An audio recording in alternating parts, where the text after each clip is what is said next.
Hi, this is Susan Campfield with SueStampfield.com. Today we're going to make this gorgeous, very long, tall, skinny box. This was inspired by Sam in the UK, poodles.co.uk, her tall, skinny latte box from a few years ago.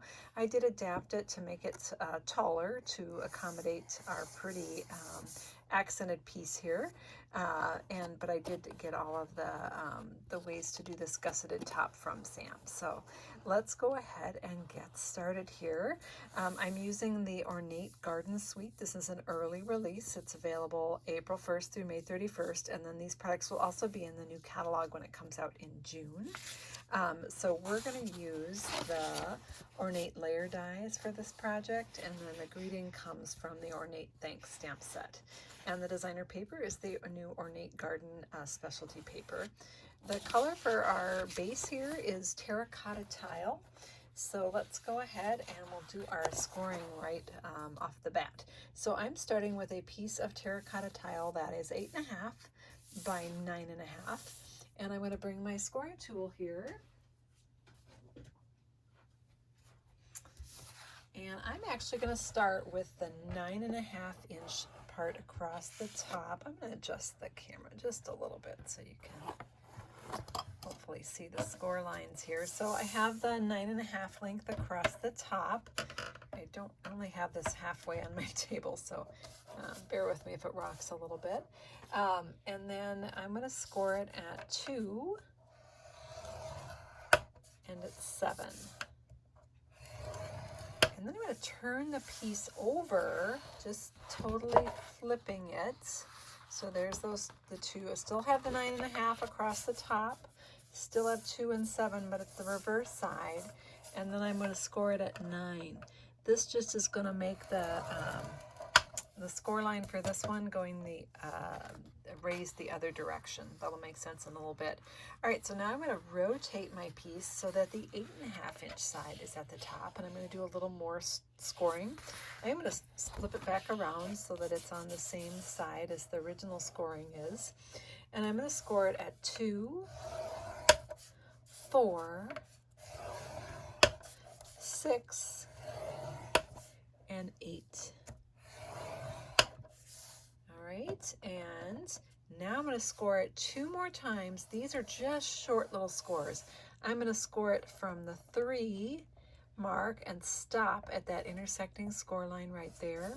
And I'm going to do the same over at the 7-inch line and stop at that first intersecting score line.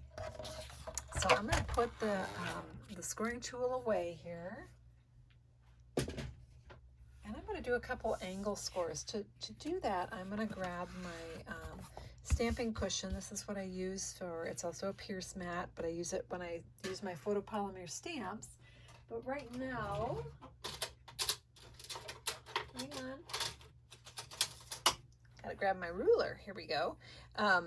Right now I'm using it because it's a soft surface and it's going to have some give to it. So I just want to do an angle score, and I want to score from the point of the bottom of this partial score down to this corner right here. And then I'm going to repeat the same thing over here. It's kind of making sort of an inverted Y. This is going to give us that little milk carton gusset at the top of our box. Milk carton is the closest analogy I can think of there.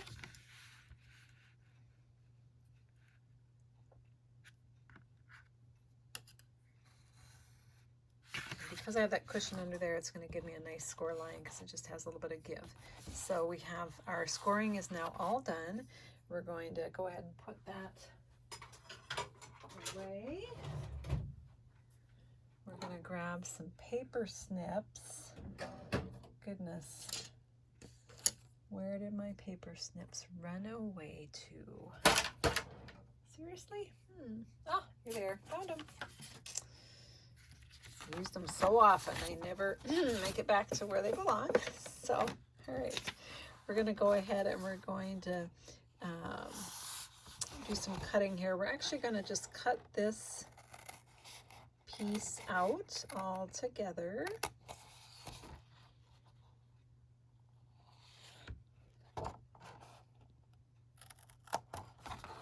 Sorry if I was off camera there. So we're just going to cut off that little bottom rectangle right there. And we're going to go ahead and cut off this little square at the top.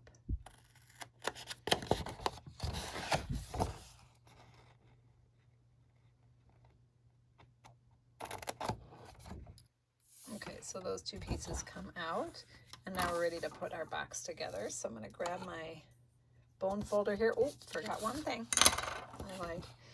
We're going to cut from on this score line up to the intersecting score line and stop. These are going to form the little tabs that'll make the bottom of the box. I didn't miter these at all. You could on two of them where you just take a little wedge out of the cardstock. I didn't have any problems with that, so I just did straight cuts on these.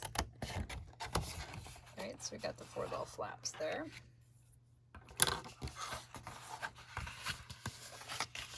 So I'm going to go ahead and do some folding on those lines. I've got my handy dandy bone folder here to give me a good sharp crease.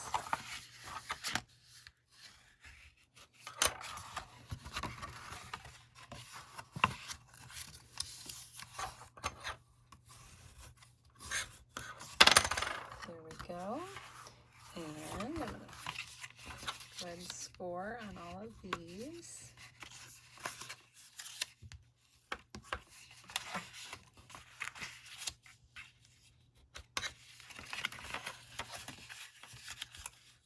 I know it seems tedious to do all that scoring, but it really does help your box go together. So just fold on every one. And we're even going to just do a little bit of creasing there with just going to use my fingernail to pop that in. And the same over here.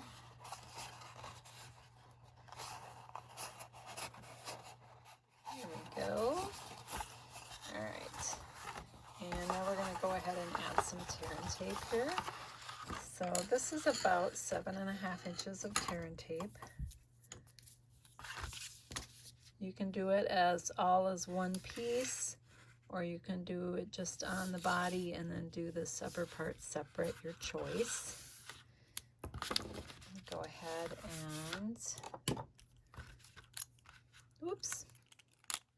Took the whole tool out. I meant to take the cap off. There we go. So I'm going to take your pick tool here to pull the backing off the tape. And I'm just going to fold it like this so that that sticky side is up. I'm going to fold the side of the box down so they meet up, making sure that my score lines are matching up there. Rub that down so that we've got the main box sort of put together. Now we're going to do the bottom pieces here.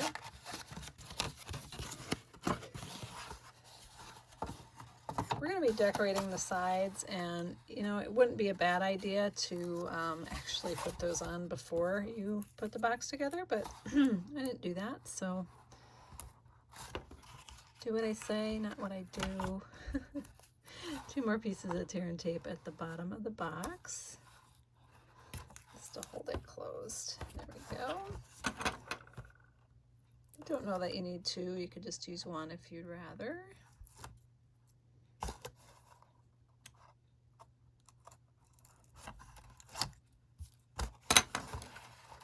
And fold that up just like so. And then we're going to pinch in those side pieces. And this is the reason that we scored this the other way, so that that just pops right into place. We didn't want it to fold out, we wanted it to fold in. And as I folded that together, because it was scored that way, it just sort of collapsed in on itself, just like it should. So we will have a closure for that, but let's go ahead and decorate the sides of our box here. So this is where we're going to bring in our die cutting and embossing machine.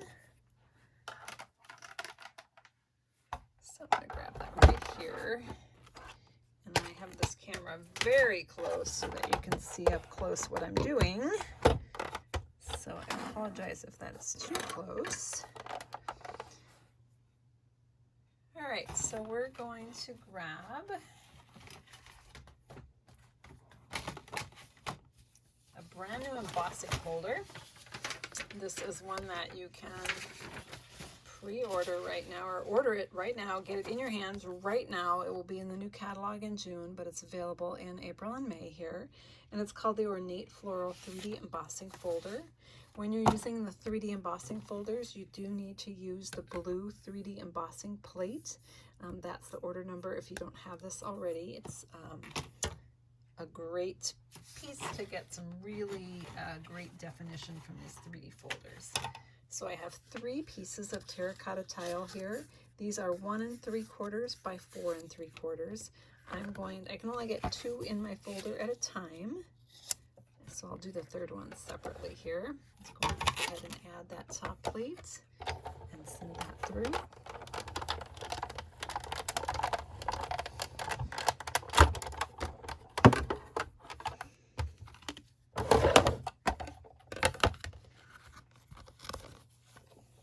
You see the definition on that?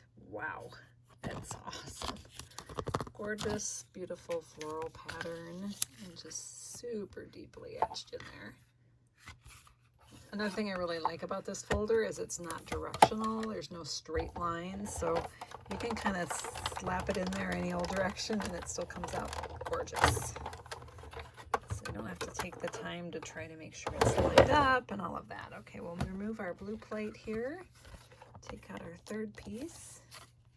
Set our embossing folder aside. Now we're going to do some die cutting.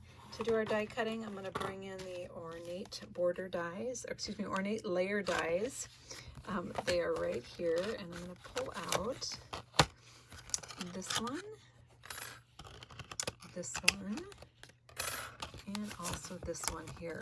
Now some of these dies, most of them cut the outsides and the inside, but there are 2, this one and this one, where they just cut sort of like a laser cut detail into an existing piece of cardstock, and they don't cut the outside edge. I'll show you what I mean in just a moment when we do this one right here. So let's grab some standard plates, and first we're going to need to add in our thin die adapter. And I'll add a clear bottom plate. Boy, that one's pretty ugly. That one's seen a lot of love. That's all right. And then we're going to bring in our pieces of cardstock. So this piece, I'm going to measure it because I don't quite remember. Let's grab that ruler I had earlier. So this piece is 5 by 2. And that's what we're going to cut this gorgeous frame out of. I can see that I have a little bit of gold in here from one of my other projects, so you want to make sure that you get all those little bits out of your die before you cut, or it might not cut. It's only made to cut 1 layer at a time, and just make sure you get all that cleaned out. Rubbing a little wax paper on your die before you use it will make it easier to clean out because those pieces won't stick as much. All right, let's clear that off here. So we're just going to lay it on here. Almost fits on camera. It's long. There we go. Well, nope, no, I lost the top. That's all right. And then I'm also, while I'm at it, we might as well do a little more cutting. So I'm going to slide that over. I have a piece of that gorgeous paper here. That's the Ornate Garden Designer Series paper. And I'm going to put this die on here. This die just does a stitched rectangle that just so happens to perfectly fit inside that frame. It's going to lay that right there. And then one more right here on the edge, and another little piece of early espresso. This one is 2.5 by 1.5. And I'm going to cut just a delicate sort of laser cut pattern into that piece of cardstock. So you guys budge over here, make sure there's room for everybody. We can all be one happy family. Okay, and I'm not using a magnetic platform. I'm using the standard one here because I'm kind of stamping, I'm die cutting en masse, and if I tried to do it with the magnet, they would probably not cooperate. So clamp it through.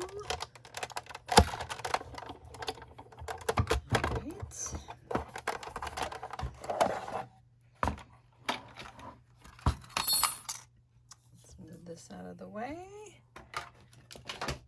So we have our stitch piece here. So it cuts that rectangle and also adds that stitching detail on the side there. And then this one just cuts that gorgeous pattern. And this one just does the inside portion. There's no outside. It's kept the rectangle that I had. So let's get this out of our way and we'll clean those out and decorate our box. All right, so I'm just going to use my die brush here to get out all those little bits and pieces.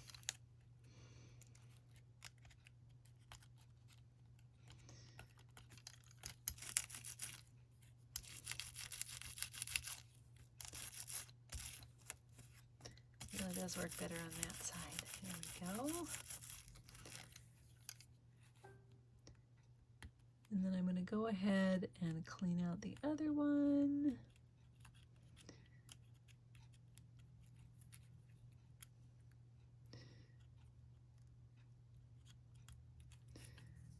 Okay.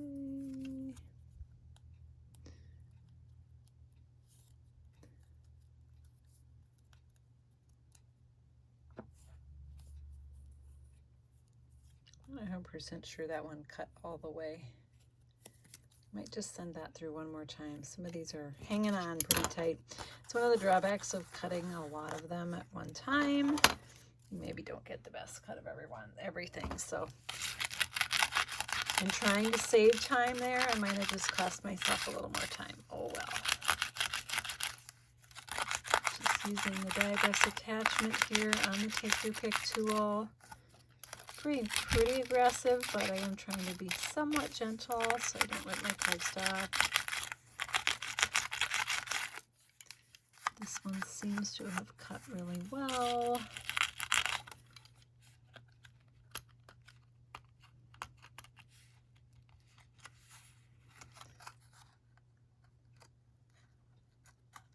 So maybe not that one little piece. There we go. All right, so we've got that cleared out. You can see this is going to perfectly layer in there. Wow, I made a mess. I can't stand with all this messy stuff here. Let's clean that up. All right, sorry. All right, I'm going to send that through. See if we can get a better cut. I know we can. Usually when I place the die on those outside edges, it actually cuts better. I thought that's where I had it, but so let's see if I can line it up here. Fingers crossed.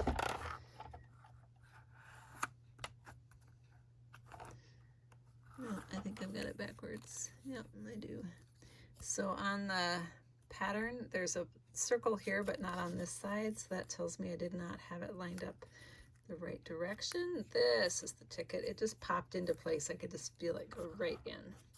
Oh, let's put it on this side this time because I cut it on the other side last time. If you're worried about it shifting, you can even use a little post-it note there to hold it in place. Whacking on my light.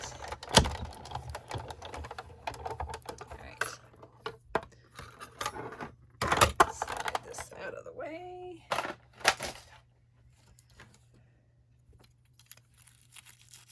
Much better. Boom, all clean. Okay. Oh, maybe not. I lied. These guys want to come out. Still? Now it looks pretty good. Okay. Use my Swiffer. Here we go.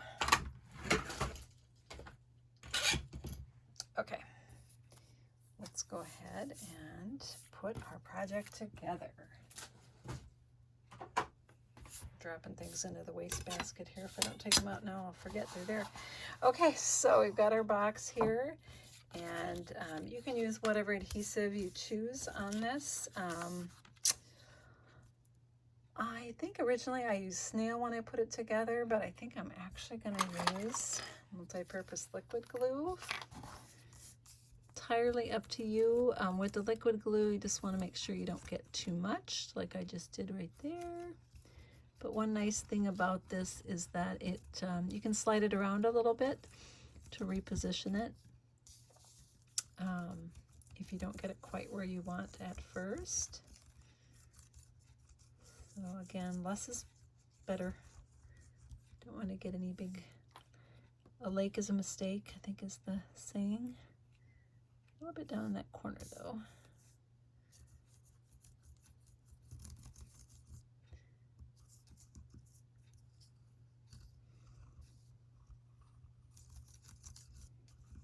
All right.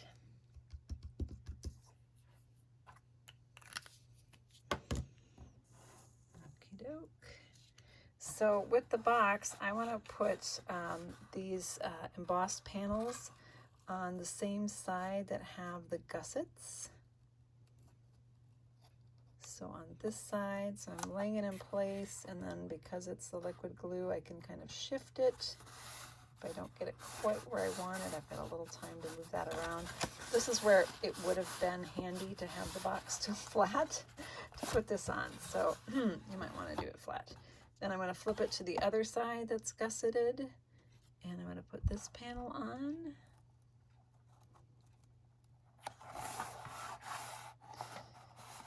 And then the third one can go either on the front or the back. It doesn't matter. I mean, there isn't, you're deciding what the front and back are going to be, I guess, but on one of the sides that has the non-gusset.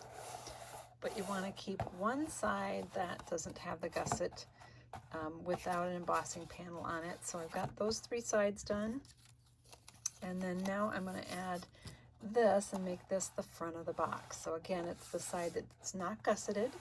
And I'm going to pop this up with dimensionals here. So I'm going to use the, actually I'm going to go ahead and adhere this first with snail adhesive to the frame, and then I'll pop the whole thing up. Again, you could also use liquid glue for this if you prefer, your choice. Use the liquid glue, just make sure you don't use too much, and you can always move it around if you need to. I see I didn't quite, thought I had this cleaned out, but a couple hangers on there. Anyone see where I put my take your pick tool? It was in my, aha! Now this isn't the same one, but this will do the job. Okay, and one here. I think that's it. Are we all clear? Got one up here. These dies are so gorgeous. I know they take a little time to get all those pieces out, but it's so worth it. So I'm going to put three full-size dimensionals on the back. Here, one at the top, one in the middle, one here at the bottom.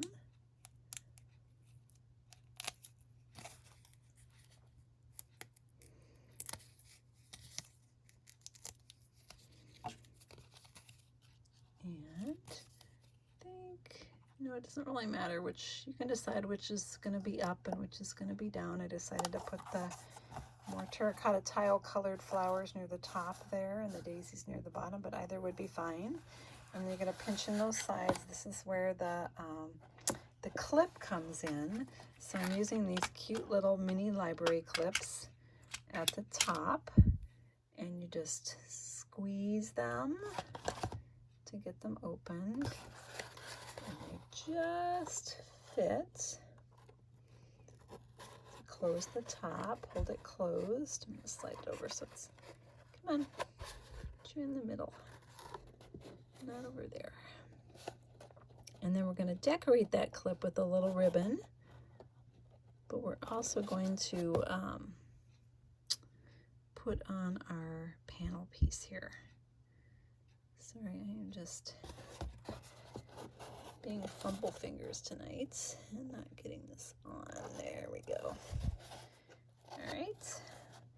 So if you slide it on the side that's maybe not quite as thick, a little bit out from the center, and then squeeze it and slide it towards the middle, it'll be a little easier to get that to go. Okay, so we have this panel here and this piece here. We're going to mount this with some mini dimensionals. I'm actually going to put the mini dimensionals right on that sort of grill framework. And I know it seems like that's going to show, but we're going to cover that up with some words. If you decide not to add words to your box, then you would probably want to just dot some liquid glue on here and adhere it directly to the paper, to the terracotta tile paper. But I like to pop it up because it gives it kind of a little shadow detail there. So just line that up. These are exactly the same size. And now we're going to cover up those dimensionals with our words. So I think I got that 100% straight.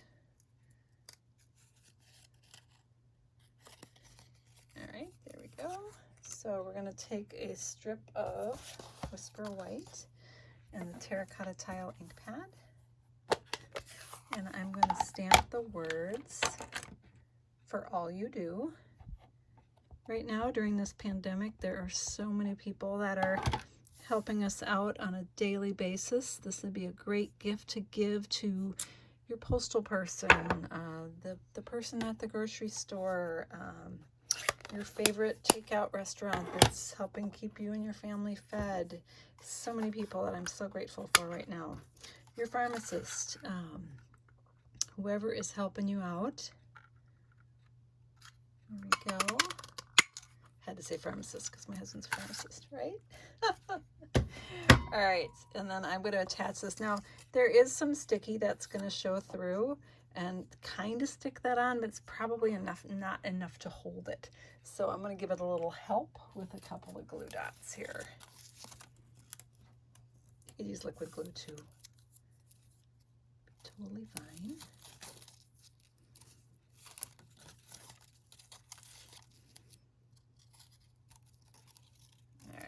Ooh, there we go.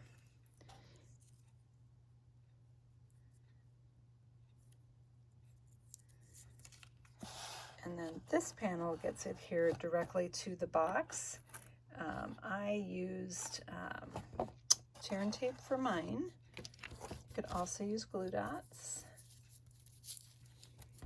I'm actually going to put the tape directly on the box because my decorative panel extends beyond the box, and so I don't want sticky going beyond the sides of the box. Hey, I did it without using the extra tool. So we're just going to center that between the scores there. And we're going to add that little bow. So this suite of products, there is a double ribbon pack of Old Olive and terracotta tile ribbon. Of course, we're going to use the terracotta tile here, so I'm just going to tie a bow. It's going to make a loop it around. That forms another loop by my thumb, and I'm going to poke this piece through. Goodness, my nails are not pretty. These are quarantine nails. Oh boy.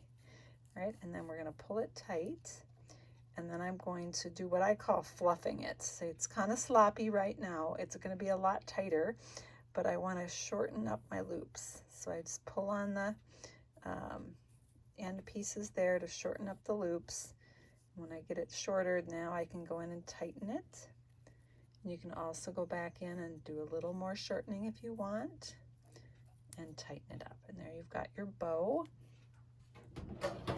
Let's grab some scissors here and just cut those tails nice and short. And we're going to take another glue dot to adhere this to our box. The glue dots have run away. You guys can probably see them. I sure can't. That's okay. We always have more. Got another roll in the drawer. Oh, there, I see them. Way over there. Okay. All right, so we're just going to pop it right on top of that library clip. Okay, so our box is ready. Let's talk about what we can put in our box. Isn't that gorgeous? So one of the things that fits great in this box is a small container of hand lotion. Right now, when we are frantically washing our hands 10 million times a day, they're getting so dry and beat up, and everybody would really appreciate, this would be a great gift right now, is to do some lotion. I got this particular one at Target in the travel section. I think it was 99 cents, but that's going to fit perfectly in our box there. Another idea that's another maybe good thing to have right now or to gift right now is a little mini booze bottle. So this is Bailey's Irish Cream Mini, and I think it came in a 3-pack. I got it at the liquor store, so it's perfectly sized to fit. I mean, it just perfect fit right there, right? What a fun gift to give to a neighbor or a friend that's or somebody that's helping us out right now that's doing a lot of great things. So so those are a couple of ideas. Of course, chocolate is always great. Homemade caramels would be fun. Lots of different things that you could put in this fun tall skinny box. K-cups, you could fit 2 K-cups in there stacked on top of each other as well. Gosh, what else? Hot chocolate mix rolled up. I mean, all sorts of things that you could fit in there. So that is our fun box with the gorgeous dies and gorgeous paper from the Ornate Garden Suite. Again, the ones that we used for this particular project were the Ornate layer dies, and then we used the Ornate Floral 3D embossing folder, and then also the stamp set, Ornate Thanks. Thanks so much, and we'll see you soon. Bye-bye.